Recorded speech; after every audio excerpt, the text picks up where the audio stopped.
Hey, we want to let you know about our very first guest this morning. He is someone who's been dedicated to our community. Greg Miller. He volunteers his time year after year ensuring Sylvan Lake veterans are honored on Memorial Day. And Greg has a story of service himself. When he was young, Greg signed on the line and took an oath to defend the United States Constitution. He served in the Navy from 1975 to 79 and then went on into the military to take advantage of the GI Bill. But his years of service provided him with an experience you cannot find in a textbook. Greg, thank you so much for being with us. We appreciate it. And thank you too, Ronnie. Can I start off by saying thank you so much for your service? You can, and thank you, and that's why we're doing this, to thank the other veterans that have served. And so Memorial Day is, really to honor the vets that have passed in wars. But so Veterans Day is a cold day in November, and we wouldn't get many people out to recognize people. So we take advantage of the better weather that we've got on Memorial Day. We have a parade, and then we have the recognition ceremony for the living Sylvan Lake residents who are veterans, to be recognized by the people that gather for the parade. And just because the weather is nice, hopefully, and it's, it just seems to work out better than trying to do something on Veterans Day. So, and can I ask you, when you signed on that dotted line so many years ago, how did your time in your service change your life? So I had done 1 year in college. I didn't really know what I wanted to do for a career. I was just, a year out of high school, and I knew that I loved sailing and I loved being out on the water, and I had some kind of a wild dream that I was going to learn navigation and get a job on some rich guy's sailboat and sail around the world. So that didn't work out for you, though.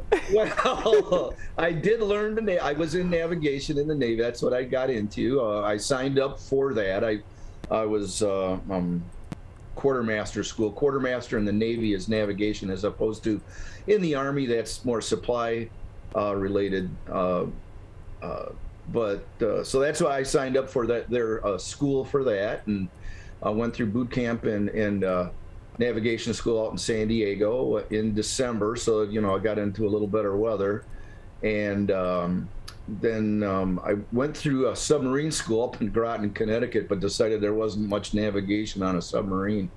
And I did get a surface ship assignment to the USS Truckee, which was an oiler refueling other Navy ships out of Norfolk, Virginia.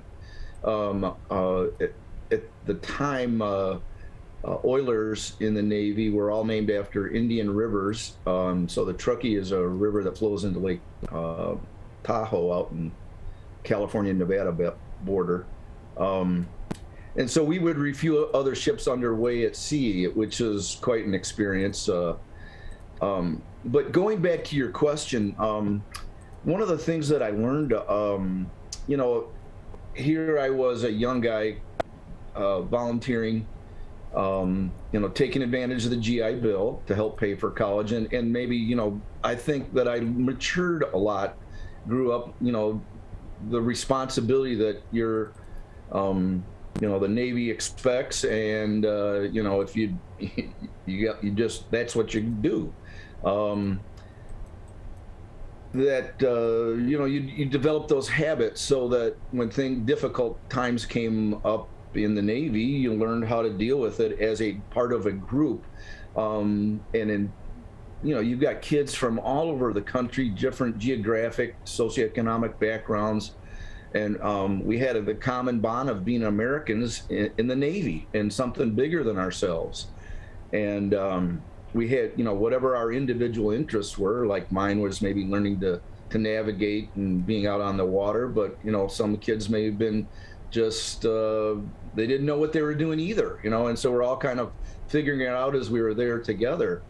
And but at the same time, we're doing that for our country, and we took pride in how our ship compared to other ships in the Navy, and how our Navy compared to other navies, and also that, you know, I don't want to sound hokey, but that, you know, the other parts of the world look to the United States to ensure their freedoms. And you know, it felt good being welcomed when we went into ports. And an example is we did a Mediterranean cruise to be part of some different either U.S. or NATO exercises in the Mediterranean. And, you know, there were Russian ships out watching us almost all the time, you know, kind of keeping an eye on us and, you know, spying and stuff. So, you know, the Iron Curtain hadn't fallen yet. And this was after Vietnam in 1977. That, you know, we felt that, and we also enjoyed working with the other NATO navies that, you know, we had to work together in those exercises. And, you know, it's a good opportunity to make sure that we could do that, because there's all sorts of things to work through. So, like I was saying, we're part of something bigger than ourselves, and I think that's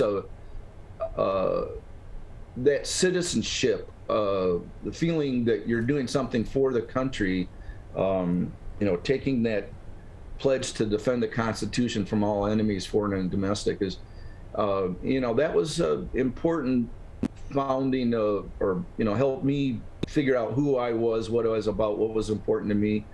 You know, part of that came from my dad had been in the Army. My grandfather had been in, he was Canadian and lived and was in the Royal Air Force. My stepfather was in the United States Navy and was over in the Pacific during World War II. And I always had looked up to the people that I knew in my life that were older, that had served in the military, whether they'd been in war or, you know, Vietnam had just recently concluded, and there was a lot of people that I knew, whether they're tangentially or, you know, or in the neighborhood or whatever, that had served. And I always thought that took a lot of courage, and you know, so it's like I can do that too, I guess. That I see the examples that other people have set, that I can follow that example, and I was proud to be able to do it. So going back to the, you know, it's nice to be able to recognize the veterans that we've got in our community for what, you know, the sacrifices, the contributions, and the examples that they set.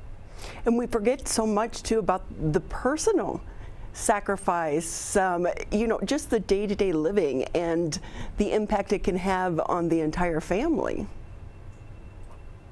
Right. And you know, I didn't serve during, I wasn't in actually a war or anything like that. I can only imagine the stress that obviously puts on the person that's in there, you know, in the battle, but also the family, as you say, the family at home, not knowing what's going on. I can tell you that I always enjoyed getting a care package from my mom, or whatever it was, pictures, cookies, you know, just keeping me up to date with what happened with Michigan football or whatever it was. That you know, that connection was always important, and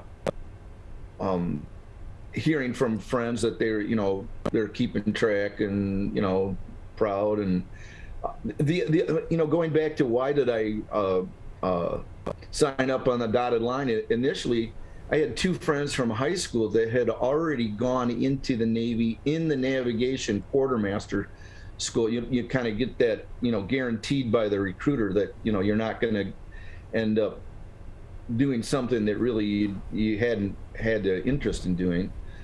So that helped form my desire to want to do that. And there's all sorts of different tasks that, you know, working with electronics, that, you know, the job prospects for somebody that gets that training in the military can go out into world and in the general market, and have that skill set and be very employable. All sorts of things, aircraft support, pilots, you name it. And the skill set that you learn to be able to take direction, follow orders, get things done as part of a big group of people working together. Besides, it's got its own rewards of doing that, just like being a part of a team, right? That it also helps in my career. I worked in IT for EDS and then Hewlett Packard. I'm retired now, but it helped me and inform me to get through, when things look tough and there was a lot of challenges. Okay, let's just break it down, figure it out, and work together and get it done and collaborate. And those are skills that I learned in the Navy. Yep. And I think about how it changed your outlook on life, and from a world platform, even to what we're seeing today taking place in Ukraine. You talked about NATO. Right. So the one of the exercises we were in was in the northern Aegean, which is by the Bosporus Straits that leads into the Black Sea, where that's where Odessa and Mariupol are. We were part of a NATO task force. Display Determination, I think, was the name of the exercise, and we we're working with NATO, the NATO ships, and the weather was really bad too. We were getting tossed around pretty good.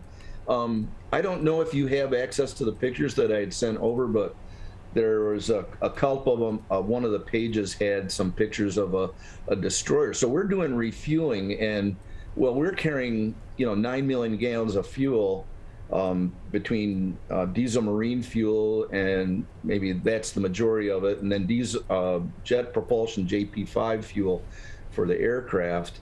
And we might send over 4 lines to an aircraft carrier or a couple of lines to a destroyer, and pump them. An aircraft carrier, we could give them 3 million gallons of diesel marine fuel and 1 million gallons of JP5 in, say, 4 hours. But the little destroyers, they would be bouncing around like you could see the bottom of the hull 1 second, and then the total bow is underwater the next second. So it's the challenges for people on those destroyers.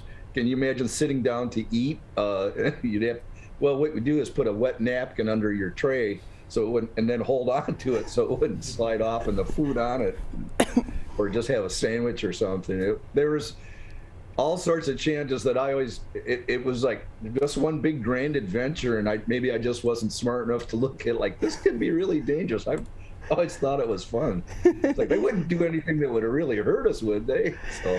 Oh.